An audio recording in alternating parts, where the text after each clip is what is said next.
Welcome. And with us today, I have John Dale. John, thank you so much for joining me on the Homeschool How To. It is my pleasure. Can you hear me okay? Perfectly. Now, you are a Awesome. homeschooling dad. Correct. Can I ask, all right, how many kids do you have? We have three children. Our oldest is 20 years old now, going to college and doing really well. Our middle kid is 17 years old, and our youngest is 9. And they're all homeschooled from the get-go, and they're all girls. So you've been doing this for 20 years, and that's kind of before the whole like COVID boom. I know that really woke up a lot of parents to seeing what's actually going on in the school system, on top of all the stuff going on politically right now and for funding purposes, which is why another reason people want to pull their kids. But what was your reason, your and your wife's reason to start homeschooling 20 years ago? Well, I come from a family that has inherent distrust in federal institutions. And I think that really that was the kernel of an idea that grew in my consciousness over time from a very young age that we should go in with eyes wide open when it comes to federal programs, especially one as big and unwieldy as the Department of Education here in the United States. I attended, I think it was 9 different elementary schools growing up. We moved around a lot, including a couple of years in the K-12 school in Guantanamo Bay for the second and third grade. And so I got to see sampling of all of these different different cultures from, Guantanamo Bay, South Dakota, Montana, Washington State, California, Arizona. And so I got to just when you're young going through that, you see the different dialects, you see the different cultures, you see the different approaches. And I think it gave me an inherent understanding of what was happening in the schools and a perspective that a lot of people just don't have, make lemonade out of lemons kind of situation. Because ideally, you want to be in the same structure growing up, whether that's homeschool or otherwise, I think. But so that I think was really the kind of the genesis of my desire to want to homeschool.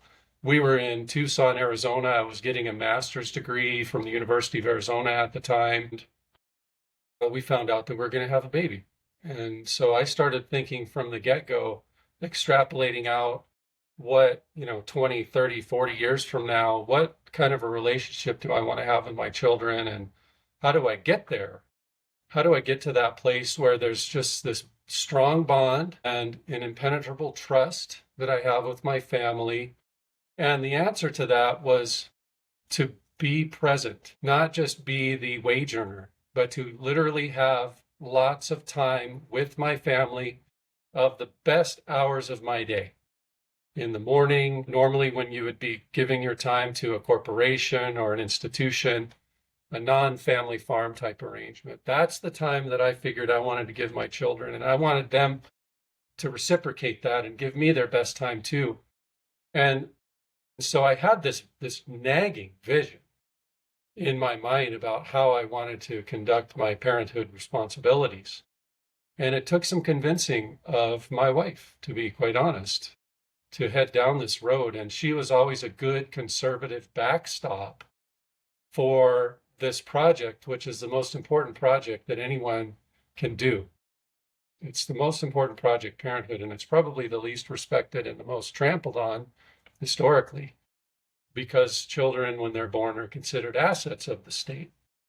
And so you might conclude that I wanted my children to be my assets, and I suppose you can conclude that. It wasn't a strictly monetary fiduciary responsibility that I was honing in on, but much, much more than that. And that only reinforces my belief that we made the right decision because there's much more than just people as assets, I think, in the human experience. If you want to maximize the return on our investment, I think there are a lot of intangibles to it. But that's basically the context behind when this project got started about 20 years ago. And there's just so much to it. And I've been fortunate to have a good memory. And that was part of my upbringing was the nutrition. And I think that the seat of consciousness and the ability to learn and grow and be a productive member of our society really starts at the nutritional element from a very young age. And so thinking about all of the garbage that I was served in public school, it just led me to believe that if we could get the nutrition right, that it would be very difficult to perform worse than the lower 50% of an average American classroom. And so those were the founding kind of visions and philosophies of our homeschool. And then I think in addition, what might have tipped the scales for Jess, my wife, is that when you leave your child alone to an institution, subject to an institution for 8 hours, 6 hours at a time, there are a lot of unpredictable influences that vector into that situation. And there's no way to tell how your kid's going to turn out, regardless of how diligent you might be from the hours of 5 p.m. to 9 p.m. and on the weekends and holidays. So, so those are kind of the three sort of main driving principles and aspects of our circumstances that caused me to be just a ruthless, merciless advocate to homeschool. That's awesome. Yeah, that makes me think of three different things. A couple weeks ago, I was at a local like fall festival promoting my children's book, Let's Talk Emergencies, and a guy came up to me that was talking about, he goes, Trump, when he was in office, he took all this money away from the Department of Education. And I'm looking at him like, yeah, he should, right, he should. They don't Administration doesn't need that money. The government agency doesn't need that money. Are you trying to convince me away from to vote otherwise or something? So, yeah, I just kind of looked at him dumbfoundedly, especially coming from 16 years of working in the government myself. I can truly attest to what you had said about you grew up with a strong distrust in government agencies or entities, organizations. And yeah, I've seen it. I've worked in 4 different state agencies in New York. I've seen corruption in every single one of them. My husband works for a private company, but that contracts with many state agencies, including schools, jails, hospitals, but all state funded. And the corruption there is unreal. The waste, the amount of waste. Fraud is like the one thing, like, there's probably little like fraud, like, oh, somebody got, their broken leg paid for and they didn't really deserve that. Okay. But the amount of fraud, waste, and abuse is so huge. And it's our tax dollars, but they do a good job of not letting us see those numbers. And the third thing that you were talking about, lastly, let's see, I had 3 fingers raised to bring up the 3 points that you were making. Lack of The trust, school lunches. nutrition, and Yes, influences. that just because since I've had to register my son now with the school, which I don't even know if I legally had to, but that's in New York what they made us do. I get these emails now about what's going on, and it's this email I got recently that was, hey, good news. Now we offer free breakfast and free lunch to every child in the school. And we're not even in like a poor town. We're not in inner city or anything like where I grew up. But because they don't want to discriminate against the children whose families cannot afford, breakfast and lunch, I guess they're just offering it to everybody. So think about that. If you're the parent, like myself, I spend extra money on getting organic foods or chicken and beef and, pork from the local farms. And I want to feed my kids that stuff. And I send them to school where they can then throw that in the garbage and get free pancakes, free peanut butter and jelly sandwiches on white bread, free pizza, free nachos. It's like, that makes me so angry right there. And you're right. The nutrition is the basis of it all because that's just how they're going to function for the rest of the day. I've got to commend you for putting in so much time in New York, a very contentious city and state throughout the history of our country, and a truly beautiful place in a lot of ways because that friction and tension tends to ferret out the truth about a lot of things. So it's a love-hate thing, isn't it? New York is an amazing, amazing historic place for America. And it means a lot to us. It means a lot to Americans.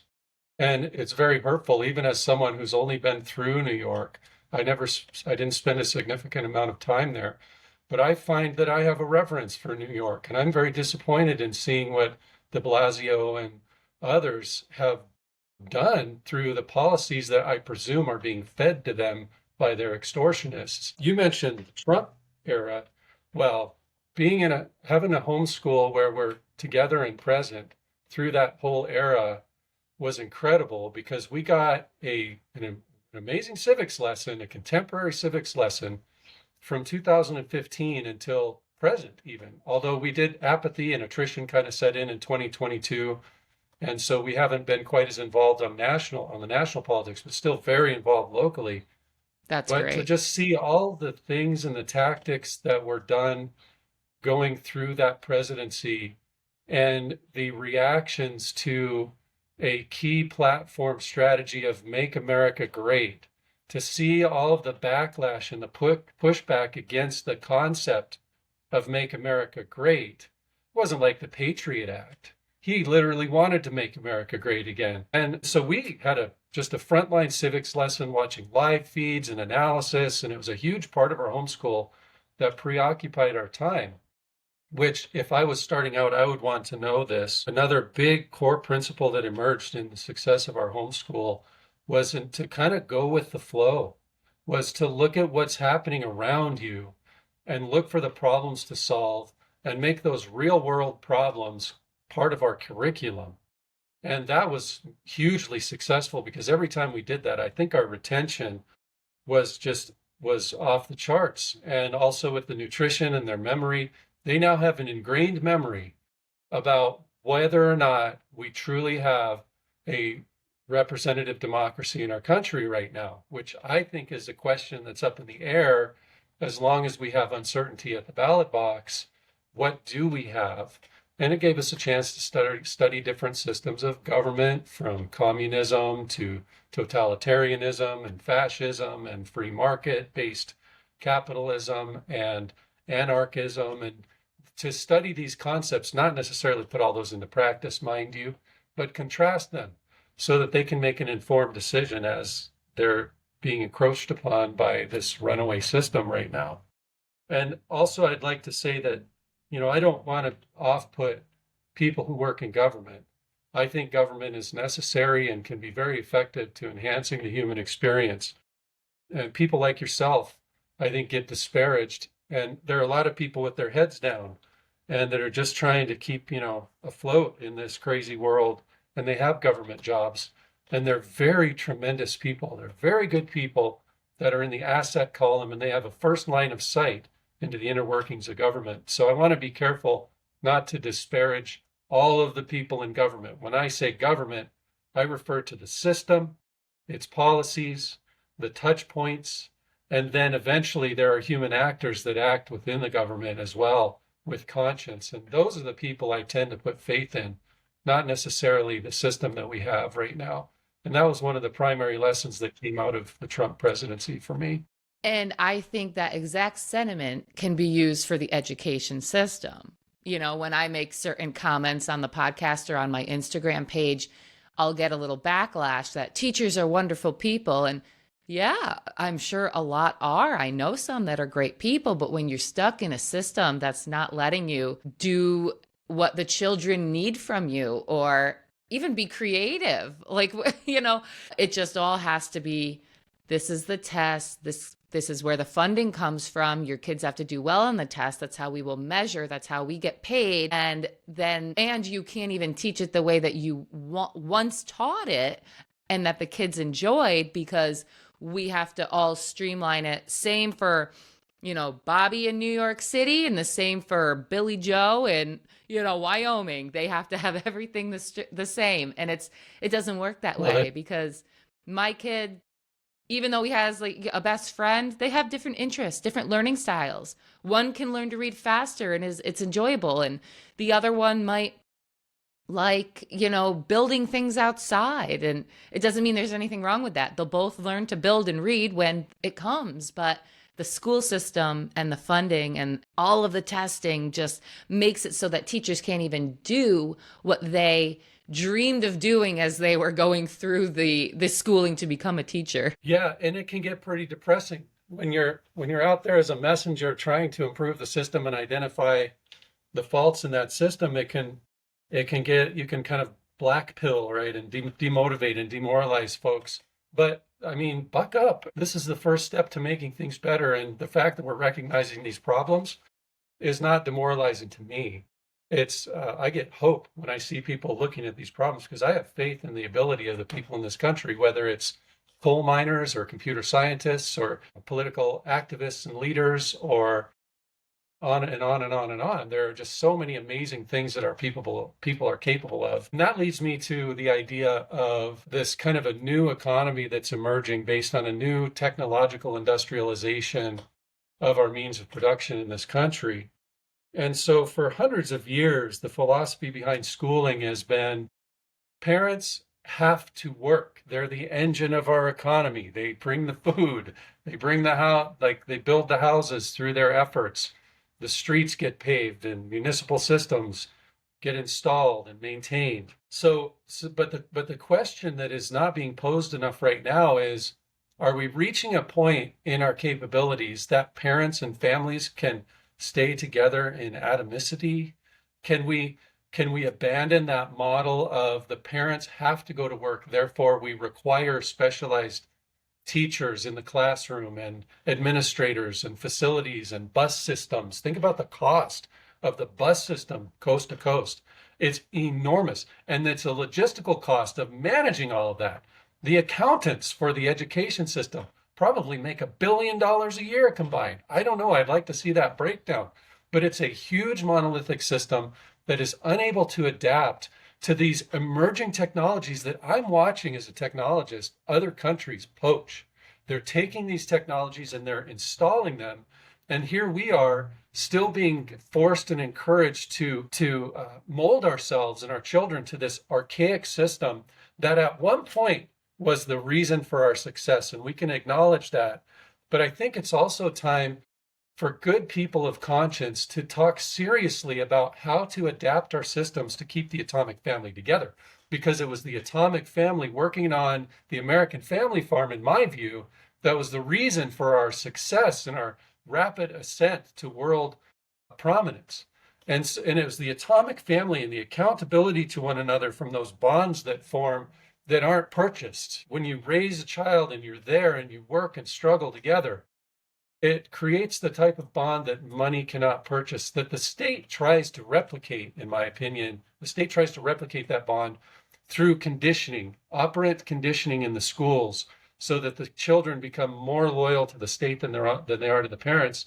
The relationship between the children and the state, that bond doesn't come close to the strength of a bond of an atomic family where the parents would literally die to protect their children. And there are teachers out there who have that mentality, but they're too rare. And it just doesn't compare to the biochemical processes that I think are occurring in that atomic family when mom and dad nurture the children intellectually and spiritually and physically and nutritionally and carefully and methodically. And it's an art. It's an underappreciated art. And it does not, you don't get compensated for being a homeschool teacher. Right. And so it really is a statement of values for a country that has a misalignment. So we have all this stuff coming out now, like the manufacturing singularity, artificial intelligence. We now have space lasers and SpaceX and Solar City and Tesla, which I'm actually not for electric vehicles right now. And I have a lengthy article I've written about that. That doesn't mean I'm against electricity. Right. Whatever creates a healthy working and learning environment for our atomic families to spend time together but still be productive, that's what I'm in favor of, because that atomic family, that is humanity. That's us. That's why we're here. If it's a simple statement of purpose. We're here for each other, for this human experience that we can share for such a fleeting moment in the grand timeline of this universe. And it is so special. And that's what causes me, honestly, and I hope I don't offend anyone, but that's why I'm pro-life. That's why I revere and value life so much. And it's caused me to think deeply about, when does a person become a person? And science has informed the debate that it happens at conception. And so, if that's not a little baby human, what is it? And I don't think that any religious doctrine or indoctrination is required in order to support that argument in any arena. And that perspective is something that we taught a lot in our homeschool, is how precious this experience is for everyone. For this conversation to be occurring, I assume you're still in the New York area. Yeah. Is that right? Yeah. So for this conversation to be occurring in person is exceptionally rare. But for it to be occurring over the internet like we're doing it is miraculous. Let's all take a moment to appreciate this, and then take a moment to try to restructure it. Maybe we can somehow help the people who are that addicted to money and power. We do it for heroin addicts. I think that we should maybe be looking at interventions for people who are not allowing atomic families to grow and develop together because they're hurting our humanitarian value, our shared combined value. They're hurting it immeasurably. So what do we do with these folks? I'm not sure. But I think that the new economy and the way we can structure our families innovatively around these opportunities, this is everything, in my opinion. Now, I know you talked about with homeschooling your girls, you did a lot of the stuff that was sort of current events going on and really making that relatable to what's going on in life. And I think that's awesome. That is a fantastic idea. How else what was kind of your daily rhythm of homeschooling? Did you have a big part of it? Did your wife have a big part? At what age did the girls maybe kind of work more independently? And even as far as like curriculums, did you switch around a lot? Did you stick with one thing or not use it at all? And I'll let you kind of work that into, I know you said that your oldest is in college. Was college always the goal? So sorry about the traffic noise. We No, it's live fine. right at a very busy corner here in Spearfish, and we see supply trucks going by and dump trucks and plows and everything else. So, and motorcycles during the Sturgis rally. So kind of a day in the life of our homeschool is, I don't want to say it's unschool because that was a little too freeform, we knew that we had to get basic skills installed before, we could get to some of the higher order things that we wanted to accomplish. Let me write down one of your other questions I just remembered. Well, it really kind of depends. So in the winter here, our PE is more snow related. So we'll do, hiking in the snow, and we've taken up cross country skiing a few years ago. And so we watch the weather very closely, and our approach is really dynamic. And if the weather is a certain way, well, we tend to plan our activities a different way than if the weather's not that way. And I'm really glad to hear that you've written a book. We, of course, have this book about our experience called This Is Not a School. And I do get into a lot of the detail about, what is the secret of our homeschool and our success. And we have had tremendous success. Fantastic. So, well, my job as our administrator is to constantly assess how our girls are doing, constantly, because that's kind of one of my core skills is observation. And so I talk with them and I ask them questions and then gauge the responses very carefully. And if I find a deficiency, then I say, hey, Jess, there's this area where we really need to address this area. And because we don't have to commute to school, we don't have to go through any bureaucratic red tape to adjust our curriculum, we were able to attack those deficiencies and make extreme progress in a very short period of time compared with what you would see in a public school. Very tailored. I noticed that our youngest wasn't developing her art skills as quickly as I felt comfortable with, kind of instinctively, even. It wasn't even an objective measure. So we would have her do some intensive activities around art and expressing herself visually with, different mediums. I'm not sure when it occurred, but it definitely happened that our kids started taking responsibility for their own learning. I think it was probably right around 9 or 10. And and another job as an administrator was to drive home strategic messaging.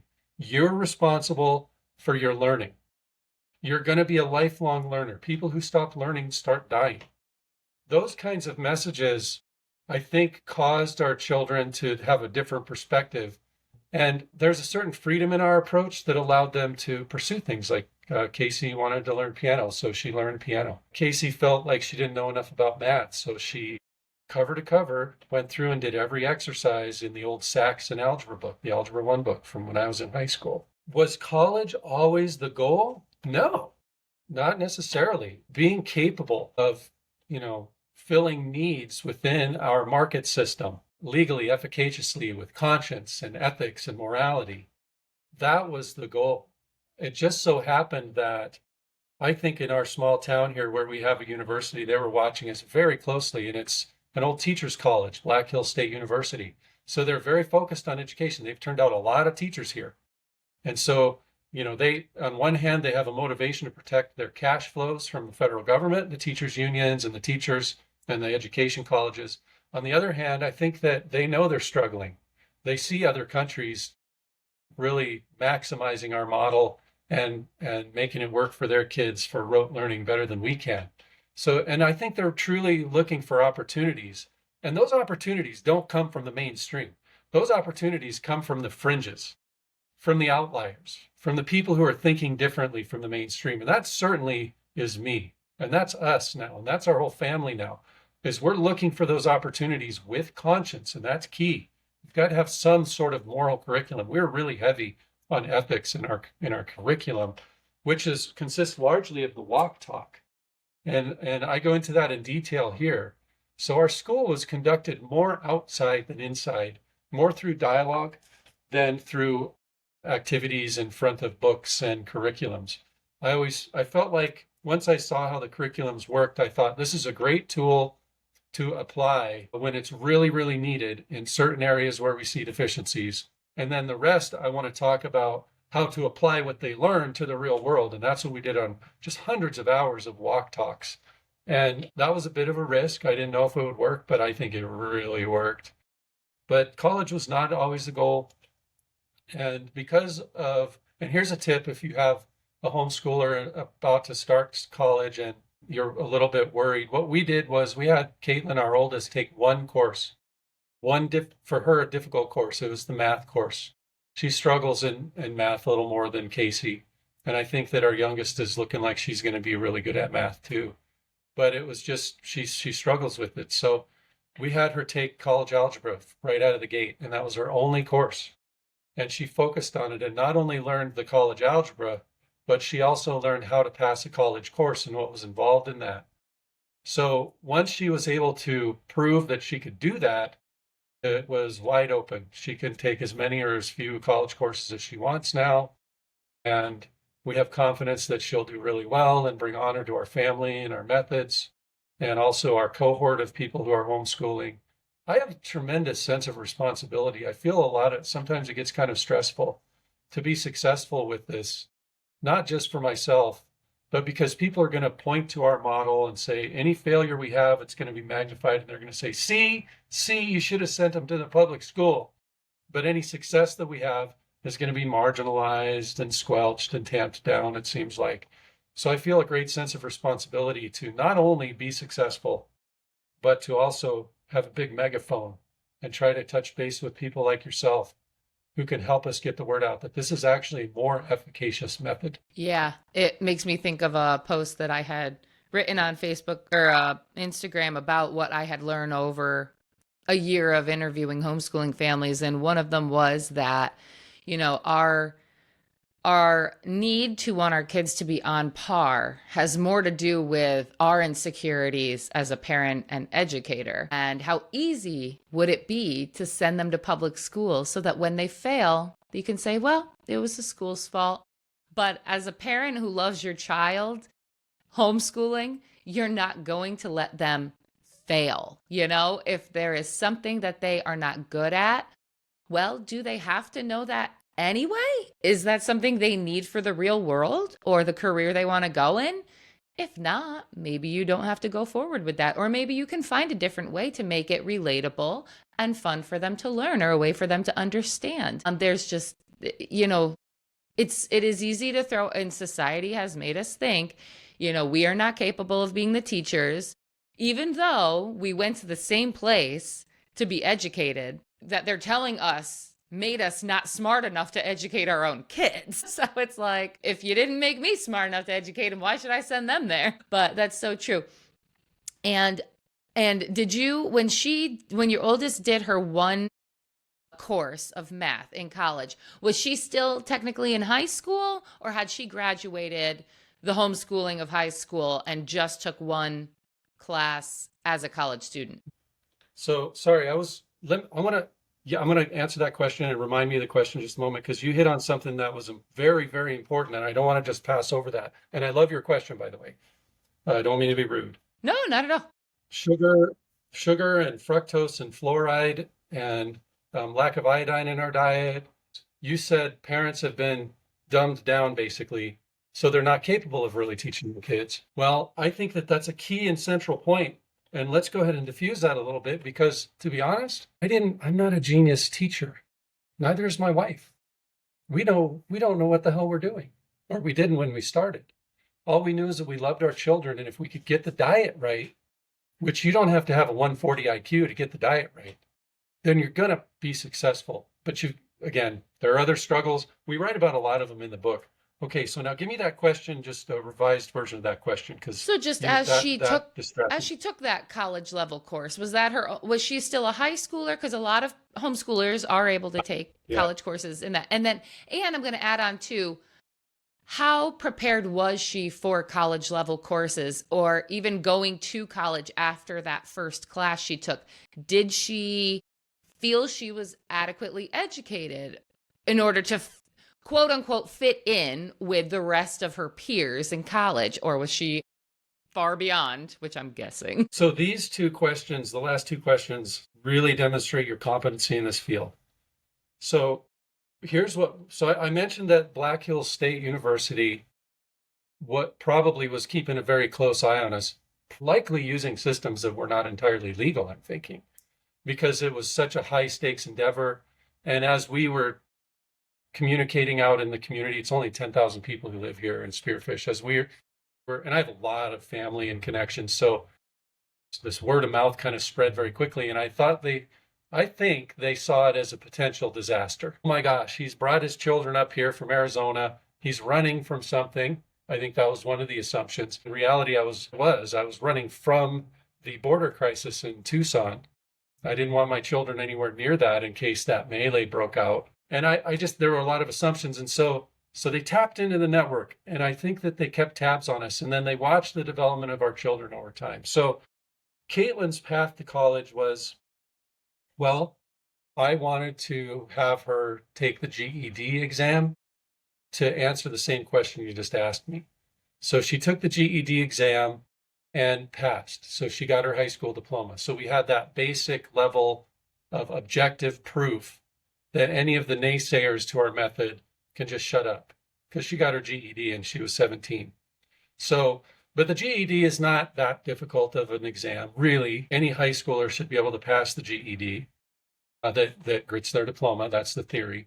And in fact, if you get a high school diploma, the theory is that you should excel in the GED and it should be easy. So I challenge high schoolers to go take that test to see where you stand. So that was one of the things that we did with Caitlin. And then I just hand wrote her a diploma and gave it to her. And I said, congratulations. And now you can embark on the next stage of learning. Nothing changed in our homeschool. We had perfect continuity through that whole process. There was no big ceremony that was needed to indulge her in her own intellectual grandiosity. There was also virtually no disruption in our homeschool during the whole COVID thing. Zero. Our operations were completely unaffected by that whole fiasco. Amazing. So what happened was my wife was more sort of concerned with the college experience and wanting Caitlin to have something normal, because we're really on the fringes and we're really pretty far out with what we do in our homeschool. And as you'll see in the book, I get into some of those more controversial aspects of what we did. So they just, we signed her up to take some pre-college stuff. Name escapes me. When you're in high school, you can take some college preparatory courses in high school. So we signed her up for some of those as a way to kind of see if she would be a good fit for Black Hills State. And they said, oh my gosh, you can't do this because she has her diploma. So I think that they looked at our specific situation, the mitigating factor of the COVID pandemic and so many people going to homeschool, especially in South Dakota.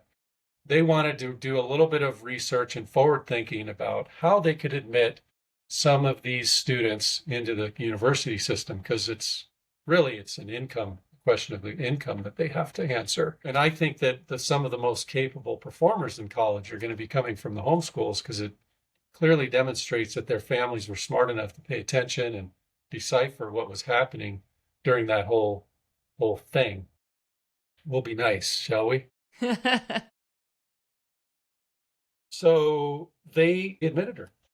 And she went in and took her first college course. And really just kind of some of the tasks and some of the objectives for us changed. What we wanted to go after changed, but our family operation stayed virtually identical.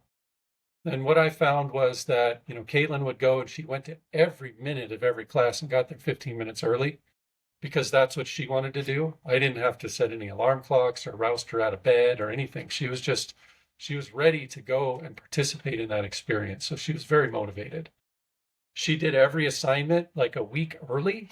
Anytime it first came out, she would do the assignment, and she did really well on the test. And she got, I think, a high A, like a 96% in the course. So there was our second bit of absolute objective validation of our methods.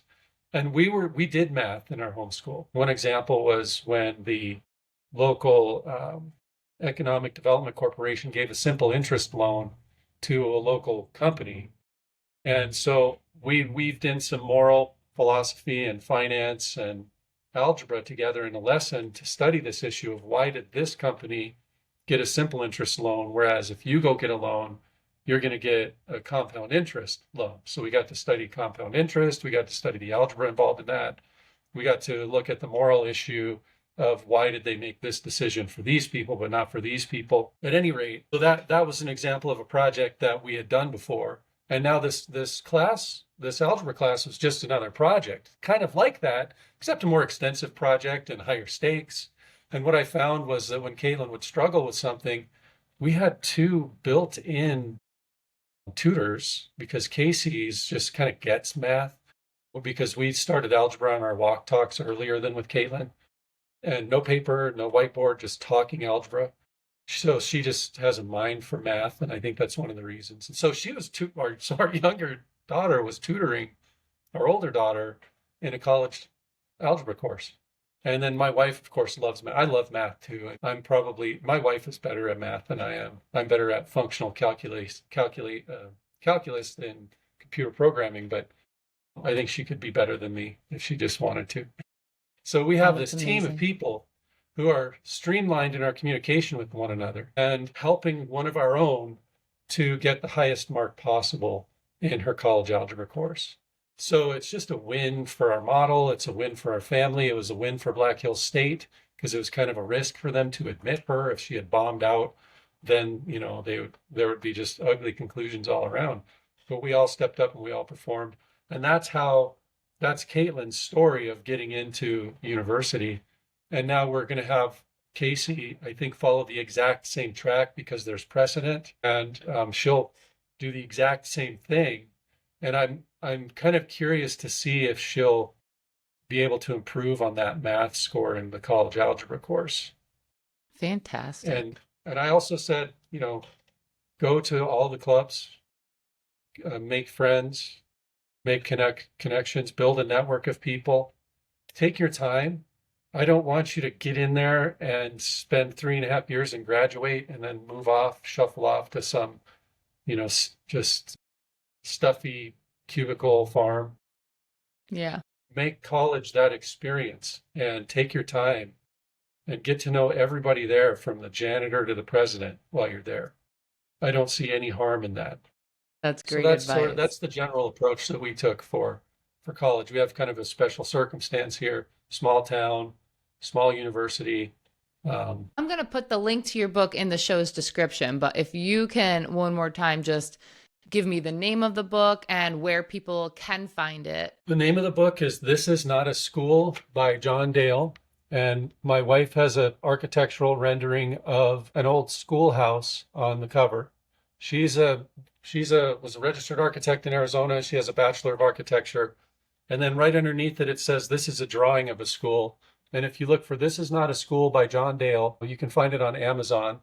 And we also have an audio version if you're interested. Please just reach out. And if you don't have the money to get the book, but you're homeschooling and you need this information now, just reach out to me, please. I want to help you because if you're stronger, then our country and our communities are stronger. So, yeah. Was there another question So also? then I'll Sorry, put your email in the show's description as well. So if yeah. anybody does want to reach out to you that way, but also I will link the book to the Amazon. If that's the best way for people to grab that, I'll do that as well. And then I'm going to steal you for a few more minutes on if you have, I know you did more of an unschooling approach and the walk talks that you discuss in your book, but was there any sort of curriculum that you use that you particularly like? Okay, so yeah, so curriculum is like having the right size wrench. I saw now in hindsight, a lot of parents, a lot of homeschools use curriculum kind of like a crutch as a substitute for the faith that's required, I think, to alleviate the fear. And so, and not necessarily just in a religious sense, have faith in yourselves. You can do this. You're the parents. You brought these people into the world. You've already done the really, really difficult bit. Just have faith and remember a couple key principles. Occasionally, we did get a curriculum. We got the K-12 curriculum with the individual courses, and that was for like first and second grade, and then they moved stuff online, and we kind of looked at how they were doing things. My wife and I are like, well, we could probably come up with something here. Then we used a tool called Starfall for screen time so that we didn't, if we could help, we didn't let our kids descend down a YouTube algorithm. We used Khan Academy to fill those gaps in what we perceive to be their curriculum, their educational progress. We used Math Mammoth. We have some of those textbooks. Brave Writer. And then also we were gifted The Life of Fred by a family friends. And so we've looked at integrating that a little bit as well. And then eventually, once my wife really learned how to deliver phonics, it sort of became second nature for her to go through that process with a little human being and bring them to the point where they're actually reading chapter books, and then they get an appetite for what's in there. And when they see mom and dad and older sisters reading, I'm kind of surprised our dog hasn't started reading yet. With our devotion to reading, we're big readers and we're big advocates for being able to read. And so yeah, that's kind of, but we didn't like regiment our homeschool. We didn't set a schedule doing math during this time. As one of my jobs as the administrator was to be observant. Look for those moments when the light is on and they're ready to learn something, and then hammer that. Whatever you have to do. If you got to go spend your last $5 on a new ream of paper and some pencils, and if you're letting them scribble on the paper, that's training their brain and that's practicing. It can be maddening. You're going to end up with thousands of pages of scribbles, but that's part of the process. Yeah, just being, and then looking for when the light's on and when somebody's home, and that's a good time. They're in the right frame of mind. And of course, as the girls went into their teenage years, there were more fluctuations in those opportunities. And so we had to look more closely, when those opportunities were there, because trying to force things always had negative effects.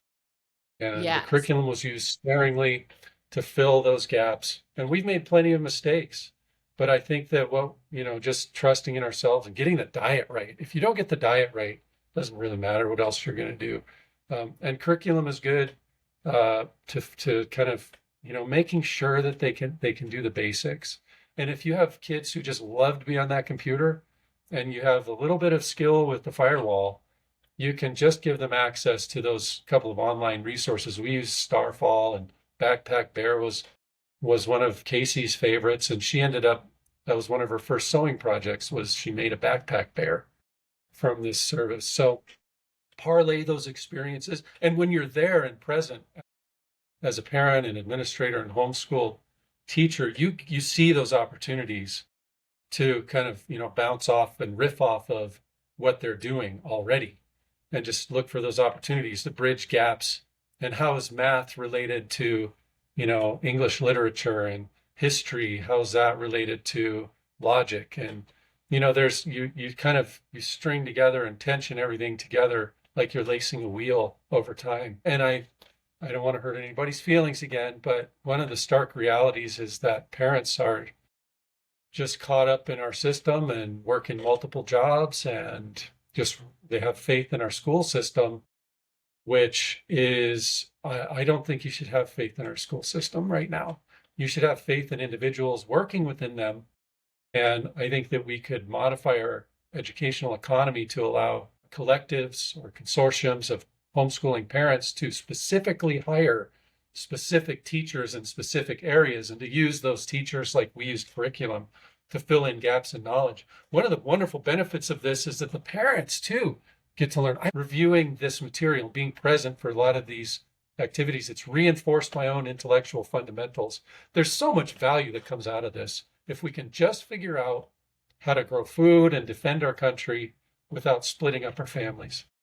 Amen to that. Yes, that's something that we're working on. And that's homeschooling right there. How do we grow our own food? How do we, get the chickens, take care of the chickens, take care of the cow, the pig, and what does, butchering them look like, and, mating them. And it's a whole, yes, I've learned much more in the 1 year that I have homeschooled my 6-year-old through children's books, mostly through children's books, than I ever learned in the education system and 4 years of university.